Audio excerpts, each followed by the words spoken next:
ఈ గ్రామాన్ని అటకాని తిప్ప అంటారు. ఈ అటకాని తిప్ప దాదాపు పులికాట్ సరస్సు మధ్యలో ఉంటుంది. ఒక విధంగా జంక్షన్ లాంటిది. ఈ అటకాని తిప్ప నుంచి తూర్పు వైపు వెళ్తే శ్రీహరికోట, ఆ తర్వాత తూర్పు సముద్రం వస్తాయి. వెనక వైపు అంటే పడమరగా వెళ్తే సూలూరుపేట వస్తుంది. ఈ సూలూరుపేటని స్థానికులు ముద్దుగా ఇష్టంగా పేట అని పిలుచుకుంటారు. ఎందుకంటే ఈ పులికాట్ సరస్సులో నివసించే ప్రజలందరికీ ఏ అవసరమైనా వారు పేటకే వెళ్తారు. ఈ అటకాని తిప్ప నుంచి కుడి చేతి వైపు అంటే దక్షిణం దిశగా వెళ్తే వచ్చేది వేనాడు ఐలాండ్. ఆ తర్వాత అతి సుందరమైన ఎరకం ఐలాండ్ వస్తుంది. ఈ అటకాని తిప్ప నుంచి ఎడమ చేతి వైపు వెళ్తే అతి ప్రాచీనమైన శివాలయం కలిగిన పంట్రంగం దీవి వస్తుంది. ఈ పులికాట్ సరస్సు ఒకప్పుడు ప్రళయ కావేరి అనే పేరుతో పిలువబడేది. పులికాట్ అనే పేరు పెట్టింది ఫ్రెంచ్ వారు. వీరు తొలిగా భారతదేశం మీద దండెత్తినప్పుడు అనేక ప్రాంతాల్లో తమ కోటలను స్థాపించుకుని పరిపాలన అక్కడక్కడ ప్రారంభించారు. అలాంటి తొలి కోటల్లో ఈ పులికాట్ సరస్సులోని పలవర్కాడు రేవుపట్టణం ఒకటి.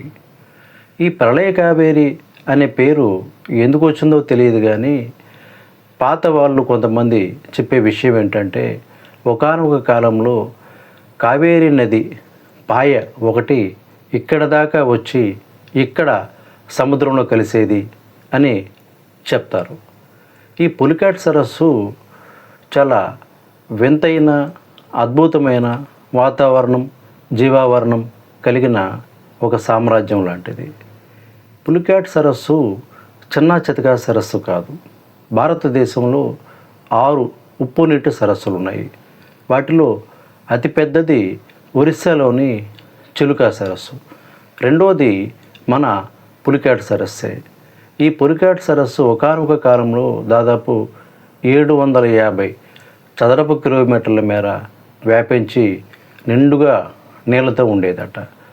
ఆ తర్వాత ఎవరికి దొరికింది వారు కబ్జా చేయగా ఇప్పుడు ప్రభుత్వం వారు కేవలం 450 చదరపు కిలోమీటర్ల వైశాల్యం గల ఈ పులికాట్ లేకనే సంరక్షిత ప్రాంతంగా పరిగణిస్తోంది. దాంట్లో కూడా ఎవరికి దొరికింది వారు కబ్జాలు, ఆక్రమణలు చేస్తున్నారు. ఇప్పుడు పులికాట్ సరస్సు పరిస్థితి ఎలా ఉందంటే ఎటు చూసినా ఎండిపోయి ఒకటి అర చేపల కోసం వెతుకుతున్న అరుదైన కొంగలు, పక్షులతో ఒక విధంగా బోసిపోయి కనిపిస్తూ ఉంటుంది మనకి. దీనికి కారణం ఏంటంటే ఈ పులికాట్ సరస్సుకి 3 ముఖద్వారాలు ఉన్నాయి. ముఖద్వారం అంటే సముద్రం నుంచి బ్యాక్ వాటర్స్ సరస్సులోకి వచ్చే ప్రదేశాలు. వాటిలో ఒకటి తమిళనాడు వైపు ఉంది, అదే పలవర్కాడు. నిజానికి పులికాట్ సరస్సు 95% ఆంధ్రప్రదేశ్లో ఉంటుంది, కేవలం 5% మాత్రమే తమిళనాడులో ఉంటుంది. అయితే తమిళనాడు వైపు ఉన్న ఈ పులికాట్ సరస్సు ఎప్పుడు చూసినా పచ్చగా నీటితో, చేపలతో కలకల్లాడుతూ ఈ సరస్సు మీద ఆధారపడి జీవనం కొనసాగిస్తున్న వేలాది మంది మత్స్యకారులకు, లక్షలాది పక్షులకు చక్కటి ఆశ్రయం ఇస్తూ ఉంటుంది. అదే మన ఆంధ్రప్రదేశ్ వైపు చూస్తే దాదాపు ఎండిపోయి నిస్సారంగా కనిపిస్తుంది. ఎందుకంటే ఆంధ్ర దిశలో ఇందుకు ఈ పులికాట్ సరస్సుకి 2 ముఖద్వారాలు ఉన్నాయి. తమిళనాడు వైపు ఒక ముఖద్వారం ఉంది. ఆ తమిళనాడు వైపు ఉన్న ముఖద్వారాన్ని మనం పలవర్కాడు అంటాం. ఈ పలవర్కాడు ముఖద్వారం అంటే సముద్రం నుంచి నీళ్లు సరస్సులోకి ప్రవహించే మార్గం ఏదైతే ఉందో దాన్ని తమిళనాడు ప్రభుత్వం ఎప్పటికప్పుడు పూడికి తీయిస్తూ చక్కగా సిద్ధం చేస్తూ ఉంటుంది. అందువల్ల ఈ సముద్రం బ్యాక్ వాటర్స్ నిండుగా సరస్సులోకి ప్రవహించి ఆ దిశగా ఎప్పుడు నిండుగా సరస్సు ఉంటుంది.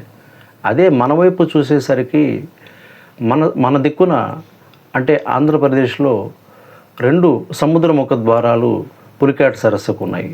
ఒకటి రాయదొరువు, 2 కొండూరుపాలెం. ఈ 2 ముఖద్వారాలు ఎప్పుడూ ఇసుకతో కప్పబడి ఎండిపోయి కనిపిస్తాయి. వాటికి మామూలుగా మన ప్రభుత్వం ఎప్పుడు పూడికి తీయించదు, పట్టించుకోదు. అందువల్ల సముద్రం నీరు సరస్సులోకి ప్రవేశించే అవకాశం లేక సరస్సు దాదాపు ఎండిపోయి కనిపిస్తూ ఉంటుంది. ఈ పులికాట్ సరస్సు ఒక ప్రత్యేక జీవావరణం కలిగినటువంటిది. ఒకానొక కాలంలో ఈ సరస్సు విస్తారంగా నిండి ఎటు చూసినా ఒక సముద్రంలా కనిపించేది. అయితే ఈ సరస్సు ప్రత్యేకత ఏమంటే దాదాపు ఏ ప్రాంతంలో చూసినా మోకాళ్ళ ఎత్తున నీళ్ళు ఉంటాయి. అంతకంటే లోతు ఉండే ప్రాంతాలు చాలా చాలా తక్కువ. ఈ సముద్రం లాంటి ఈ పులికాట్ సరస్సులో కొన్ని వందలు చిన్న చితక దీవులు ఉంటాయి. అలాంటి దీవుల్లోనే శ్రీహరికోట ఒకటి. అందులో భారత ప్రభుత్వం రాకెట్ ప్రయోగ కేంద్రాన్ని నిర్మించింది. ఈ దీవుల్లో ఈ మోకాళ్ళ లోతు నీళ్ళల్లోనే ఆ రోజుల్లో ఇక్కడ నివసించే మత్స్యకారులు, స్థానికులు ఏ ప్రాంతం నుంచి ఏ ప్రాంతానికైనా నడుచుకుంటూనే వెళ్ళేవారట. దూర ప్రయాణాలు అయితే పడవలపైన వెళ్ళేవారట. ఈ పులికాట్ సరస్సు వాతావరణం చాలా ప్రత్యేకమైంది. కాపాడుకోవలసిన అవసరం ఉన్న ప్రత్యేక జీవావరణం కలిగింది. ఈ పులికాట్ సరస్సు కొన్ని కోట్లాది దేశీయ, విదేశీయ అరుదైన పక్షులకి పుట్టినిల్లు లాంటిది. ఎన్నో విదేశీ పక్షులు ఎన్నెన్నో ప్రాంతాల నుంచి, సుదూర ప్రాంతాల నుంచి ఇక్కడికి వచ్చి వాటి పిల్లల్ని కని మళ్ళీ తమ సొంత ప్రాంతానికి వెళ్ళిపోతాయి. అంటే ఒక పుట్టిల్లు లాంటిది. కానీ గత కొంతకాలంగా సరస్సు ఎండిపోతూ ఉండడం వల్ల ఈ విదేశీ పక్షులకు కూడా సరైన ఆహారం లేక చాలా పక్షులు చనిపోయి కనిపించడం మనం అప్పుడప్పుడు గమనిస్తూ ఉంటాం. అంతేకాదు ఈ పులికాట్ సరస్సు మీద ఆధారపడి తరతరాలుగా కొన్ని లక్షల మంది మత్స్యకారులు, స్థానికులు జీవనం కొనసాగిస్తున్నారు. ఈరోజు సరస్సు ఎండిపోతూ ఉండడం వల్ల వీళ్ళందరికీ కూడా జీవనాధారం ఇబ్బందిగా మారింది.